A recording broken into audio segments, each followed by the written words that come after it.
This is CBC Toronto News.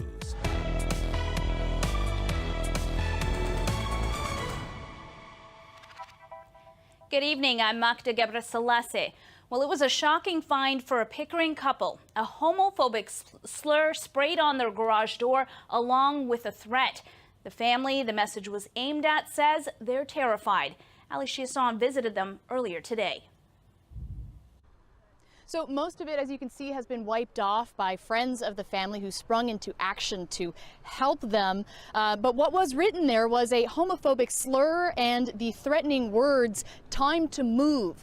30 days. Now, this is a very rural area of Pickering, so that means this family is feeling very isolated as well as very threatened, and it also means they are having a lot of trouble figuring out who could have done this. I want to throw to some tape of our conversation with the family today and the friends who sprung into action to help.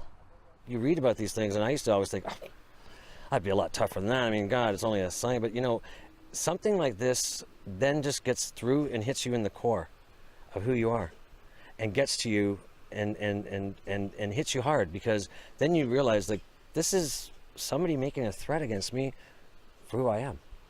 I live my life peacefully. I have a husband. I've been married for 13 years. We're monogamous. We're devoted. We have a 5-year-old daughter. I mean, I'm living the dream that I never thought I would ever be when I was growing up trying to figure out who I was. So, I mean, to me, this is my normal life, and this is not part of what I'm supposed to be experiencing, not today in Canada.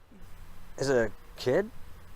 Is it an actual adult with some serious problems? And if that's the case, then they got some serious issues, because they're making threats, which is a crime. And that is, you know, if they get caught, well, that's their stupid move. For what? To interrupt somebody's peaceful living? How ridiculous. It's hurtful because these are people that I love, and to know that they're afraid and somebody's done this to their home, it's terrifying. I'm afraid for them. Having my friends around shows me that it isn't we. This is one person, maybe two people, but it's not we. We as a collective aren't like this. We don't hate.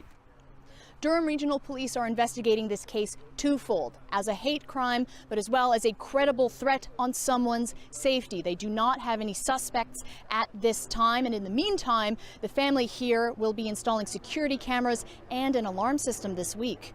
Ali Chiasson, CBC News, Pickering. So what was written on that garage door might be considered by many to be a hate crime, but hate crimes are actually difficult to prosecute. The criminal code says a hate crime is meant to intimidate, harm, or terrify a person and their entire group. Victims are targeted for who they are, not because of what they've done. For these types of crimes, police usually need permission from the Attorney General to lay charges.